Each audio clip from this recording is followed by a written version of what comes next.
Olá, sétimo ano. Vamos dar continuidade aqui a novos assuntos, tá? Nós vamos ver introdução à álgebra, tá? Um assunto muito importante. É um pouquinho complicado no início, mas quando você pega assim o jeito, quando você descobre que pode aprender essas primeiras partes, o resto fica muito fácil. Então é por isso que é muito importante aprender essa introdução, porque com base na introdução você pode resolver qualquer questão. Mas a gente vai ver o que é álgebra, a gente vai ver tudo em detalhes nessa introdução, ok? Vamos lá. Então aqui a gente vai começar com conceitos, teorias, né, para depois a gente resolver questões, certo? A matemática é uma ciência muito antiga e abrange várias áreas do conhecimento humano. Alguns dos ramos da matemática você conhece, né, que é a aritmética e a geometria. A aritmética, que significa número, né, que é do grego, aqui aritmos, significa número, é o ramo da matemática que você tem estudado até hoje, né? A nossa matemática, a nossa aritmética, é a adição, é a subtração, é a divisão, é a multiplicação. E a geometria trata das formas geométricas que vocês já estudaram no sexto ano, certo? Agora nós vamos conhecer um ramo da matemática que utiliza letras para expressar números, né? Que é a nossa álgebra, palavra derivada do vocábulo árabe, aljabor, muitas vezes transliterado por algeber, né? A tia não sabe falar muito essas palavras assim árabe não, mas é isso mesmo, tá bom? A linguagem matemática não é composta apenas de números. Nós conhecemos os sinais, né? Nós já vimos que a gente pode colocar mais com menos com mais com mais, isso aí vocês já entenderam. Nós vemos as regras, matemática, eu acho que é uma disciplina que mais tem regras, tem muita regra. E agora a gente vai ver que tem as letras do alfabeto dentro da matemática, letra junto com o número, né? Vocês vão ver isso. E tem também do alfabeto grego, né? Essa linguagem é muito prática, por isso universal. Podemos transmitir uma ideia matemática de maneira clara e precisa, usando apenas os símbolos matemáticos. Então a gente vai observar alguns exemplos aqui, ó.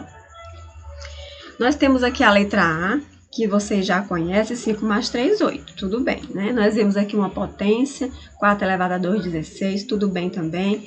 Letra C, a raiz quadrada de 9, que é 3, tá? Vamos ver até aqui. Nos exemplos A, B e C, temos expressões aritméticas, né? Que são os nossos números, né? Símbolos. E números para transmitir uma ideia, símbolo, sinal de igual, né? O sinalzinho aqui da raiz. Então, nós vemos que ABC não é novidade para vocês já sabem. Agora, novidade é D, E e F, tá? A letra D, por exemplo, 3x é igual a 6. Tia, que x é esse? Por que ele está do lado do 3? Vamos supor, vou logo aqui falar para vocês, que quando uma letra está pertinho do número, vocês não estão vendo nenhum sinal, certo?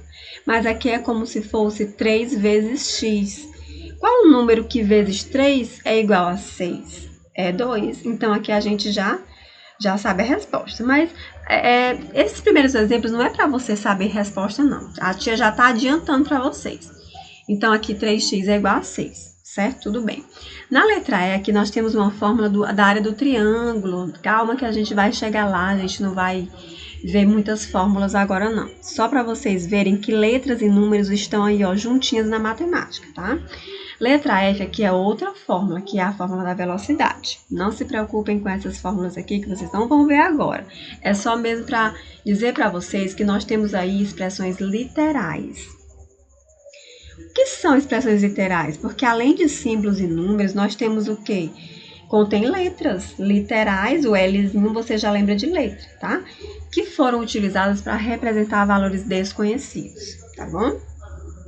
Então, frisem aqui nessa letra D, como a tia disse, 3 vezes 2, 6. Então, aqui você já sabe que o x é igual a quanto? Igual a 2, tá? Mas a gente vai chegar lá.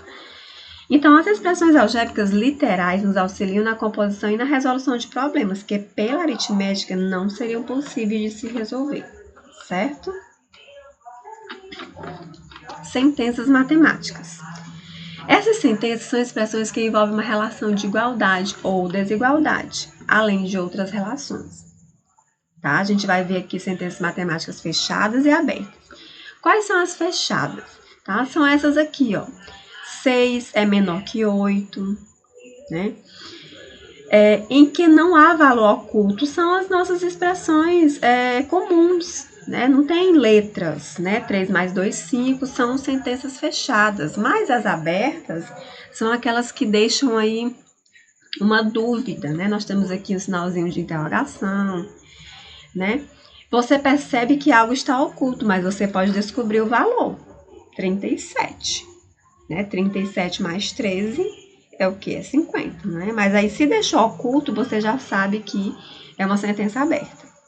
Então, sentença em que há valor oculto, como esse xzinho aqui, ó, por exemplo. X mais 3 é igual a 5. Já adiantando aqui para vocês, quem seria esse x? Qual o número que somado a 3 dá 5? Né? Claro que é 2. 2 mais 3, 5. Tá? Então, aqui temos um valor oculto, tem um x, ela é uma sentença aberta, certo? Outra interrogação, né, que é maior do que 3. Quais são aqui os números maiores do que 3, né? Aqui, então, nós temos exemplos de sentenças abertas, tá bom? Fechada não tem nenhuma letra, nenhum valor oculto. E aberta nós temos valores ocultos, certo? Em tais casos, quase sempre teremos meios de descobrir o valor, como eu já até revelei alguns valores para vocês, tá bom? Que formaria a sentença aberta e uma sentença fechada. Então, né, na sentença aberta x mais 6 igual a 8, quem é que esse x? É 2, porque 2 mais 6 é 8. Então, a gente coloca no lugar do x o 2. A gente transforma, então, em uma sentença fechada, ok? Essa introdução é só para situar vocês mesmos, tá? A gente vai chegar numa continha aí para vocês verem melhor. As expressões literais, como eu já disse, tem aí as letras, né? São expressões que construímos quando passamos uma sentença da linguagem corrente para a linguagem matemática. Vamos ver exemplos. Um número mais o quadrado dele é igual a 10. Calma, só você ir devagar. Um número, eu não sei que número é esse, então eu coloco qualquer letra. Tia, por que tem sempre X? Porque X e Y, você vai ver também Y, são as letras mais comuns para ocultar aí um número. Mas você pode colocar qualquer letra do alfabeto, tá? Aqui a tia colocou só X. Um número mais, então eu coloquei um número mais. O número eu não sei, coloquei um X mais. O quádruplo dele, tá? Quem é esse quádruplo? Aqui, ó, é um 4, né?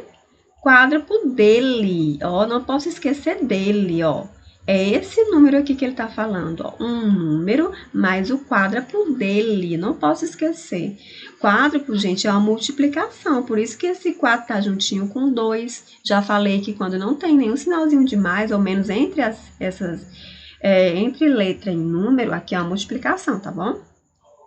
Então, vamos lá de novo. Um número mais o quádruplo dele, desse número aqui, o x de novo, é igual a 10. Foi isso que ele disse. Eu li e representei em forma aí de uma sentença, ok? Vamos lá. A metade do número de eleitores de uma cidade é igual a 1.642. Gente, qual é a metade de um número? A metade de um número vai ser sempre dividido por 2. Qualquer número dividido por 2 é a metade dele. Então, por isso que eu coloco assim, ó. A metade do número, tá? A metade, isso aqui é uma divisão, vocês sabem, né? A metade do número. Por que que eu fiz assim? Porque aqui, ó, qualquer número dividido por 2 vai ser a metade dele. Então, a metade do número de eleitores de uma cidade é igual a esse número aqui, ó, 1.642. A metade de um número é igual a 1.642. Tudo que estava em texto, eu coloquei aqui em expressão, certo? Letra C. Os 3/4 de um número. 3/4. Gente, como é que a gente lê fração? 3/4, não é isso? 3/4 mais o quê? De um número. Aqui, ó, de um número, eu não sei que número é esse. 3/4 de um número menos 2 é igual a 35. Tá vendo que tudo que eu li, eu escrevi aqui em forma de sentença, em forma aqui de expressão. Então, ó, 3/4 de um número, que eu não sei que número é, menos 2 é igual a 35, certo? Então, isso aqui vai aparecer demais, eu vou dar aqui o texto para vocês vão transformar aqui em expressão, tá bom? Uma expressão matemática que apresenta somente letras ou números e letras é chamada de expressão algébrica ou literal, certo? Temos aqui mais algumas coisinhas para aprender. Por exemplo, termos de uma expressão algébrica ou literal. Vamos conhecer os termos. Cada termo em uma expressão algébrica ou literal é formado por uma parte numérica, a parte que tem números, né? E também, quando vem acompanhado de letras, é chamado de coeficiente, em uma parte literal, letras. Quando em uma expressão aparecer algum número sem estar acompanhado de letras, chamamos de termo independente, tá? Quando o número estiver sozinho, né, sem letra, quando em uma expressão aparecer algum número sem estar acompanhado de letras, a gente chama ele de termo independente. Vamos ver essa expressão aqui, ó. 2A mais 2B é formada por duas parcelas que são chamadas termos algébricos, tá? No termo algébrico 2A nós destacamos quem é o 2.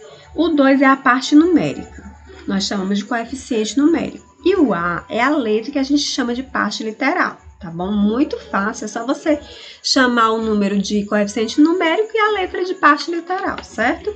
Quem é a variável?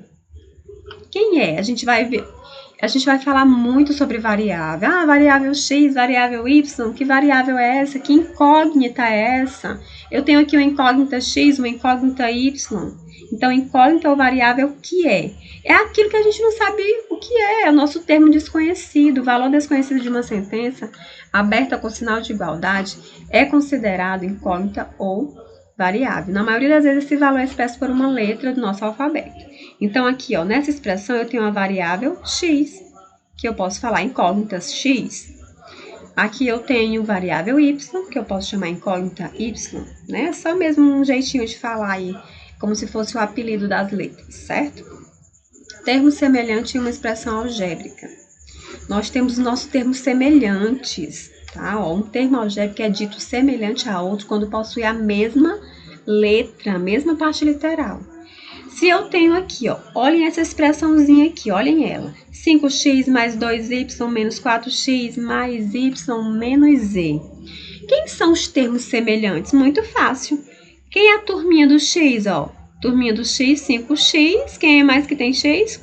Menos 4x. Então, ó, aqui, 5x é semelhante a menos 4x. Tá bom? Quais são aí os termos semelhantes mais? Nós temos 2y, cadê a turminha do y? Mais y. Lembrando, gente, que quando não tem número perto da letra, a gente pode considerar que tem um número 1, tá bom? Quem aqui é a turminha do y? 2y mais aqui, ó, 1y, tá? Então, aqui, ó, eles são semelhantes. Só o z que ficou sem par, tá bom? Então, a gente já sabe aí que o x tem o par aqui menos 4x, o 2y tem o par aqui mais y e o z ficou sem ninguém, tá bom? Só para vocês verem quem são os semelhantes. E aqui a gente já vai de praticar, tá bom? Faça a tradução para linguagem matemática, isso aqui a gente já sabe. O dobro de um número muito fácil. Quando eu falo de dobro, eu falo de multiplicação. E como é que é a multiplicação? Já falei para vocês, é um número perto da letra. Ali é a multiplicação, tá bom? Então, chamando um número de x para escrever seu dobro, basta multiplicar por 2, tá? Eu não sei que número é esse. Tia, eu posso colocar 2a? Pode. Se ele falou que é o dobro de um número, eu não sei que número é esse. Pode ser x, a, v, z. O mais importante é que você sabe que é o dobro. Se eu colocasse o triplo de um número, 3x, 3y, né? Então, aqui é o dobro, certo? Aqui o triplo, ó, o triplo de um número. Aqui o triplo de um número aumentado de 6 unidades. Se aumentado é uma soma, tá? Então, ó, usando o mesmo raciocínio. Escrevemos aqui, ó, o triplo de um número, eu não sei que número é esse, o triplo de um número aumentado mais 6, tá? Lembrando que quando triplo, dobro, sempre a gente coloca uma letrinha perto do número, nem precisa colocar nenhum sinal entre eles, tá bom? Então, essa foi a nossa primeira questão. Vamos ver essa segunda? Represente com expressões literais, que são as nossas letras, as frases abaixo. Vamos ver aqui a letra A. Vamos lá. O dobro da minha idade, aqui a letra A, ó. O dobro da minha idade. Eu posso colocar X, tia? Posso. Aqui tem qualquer letra que você quiser, tá bom? A gente sempre usa mais X e Y, mas se você quiser colocar outra letra, pode. Se é o dobro da minha idade, tá aqui, o dobro da minha idade. Eu não sei qual é a minha idade, por exemplo, né? Ele disse minha idade, eu não sei. Quer dizer, eu sei a minha idade, mas aqui, no caso, você não vai colocar qual é a sua idade, tá? Que pode ser qualquer um aí, tá bom? Então, o dobro da minha idade, 2y, mais o triplo da idade do meu pai, tá? É uma pessoa aí que você não sabe qual é a idade dela. O dobro da minha idade, tá aqui, 2i, mais o triplo da idade do meu pai, tá bom? Então, essa aqui é a expressãozinha da letra A, você vai representar, tá bom? A, B, a gente vai olhar para esse triângulo aqui, tá? Não se assustem, é só para você fazer essa expressãozinha aqui, ó. A terça parte, ó, como é que a gente faz a terça parte? É uma fração. A terça parte da base do triângulo, ó, gente, isso aqui é uma base, tá? Então, qual é a letra que eu vou colocar? Aqui, sim, eu vou ter que colocar a letra C, tá bom? Porque ele tá falando que é a terça parte da base do triângulo, e a base é isso aqui, ó. Então, se a base é isso aqui, ela tá representada pela letra C, então, obrigatoriamente tem que ser C, tá? A terça parte da base do triângulo, tá? Ao lado aqui, mais a altura dele. Cadê a altura dele aqui? A altura dele, claro que é B, tá vendo, ó? A altura é B. Então, a terça parte da base do triângulo mais a altura dele, certo, gente? Então, agora aqui é a vez de vocês, tá bom? Aqui tudo que eu expliquei, você vai, ó, fazer em forma aqui, ó, de expressão, a diferença entre o triplo de um número e 2, tá bom? Já dando uma pista, o que é a diferença? A diferença é uma subtração, tá? O dobro de um número, a gente já viu isso, não vou nem falar. A metade de um número, lembro lá da divisãozinha que eu falei, né? Aumentado aí, sinalzinho de mais. A quarta parte, isso aí também vocês viram lá no vídeo. Voltem um pouquinho. 2/5 de um número acrescido. Se acrescido é sinal de mais. Então, vão vendo aí como é que vocês vão fazer. Qualquer dúvida, eu tô no WhatsApp, tudo bem? E a tia tem uma dica que vai aparecer aqui, ó. Mantenha o ritmo para um bom desempenho, né? Se você não entendeu, volta o vídeo. Se você não pode entregar a tarefa por causa de algum problema, a tia entende, mas o importante é manter o foco e o ritmo para um bom desempenho, certo? Então, espero que tenham compreendido. Isso é só o início, ainda tem mais, tá bom? A tia vai ensinar muita coisa para vocês. Um beijo da tia Elaine.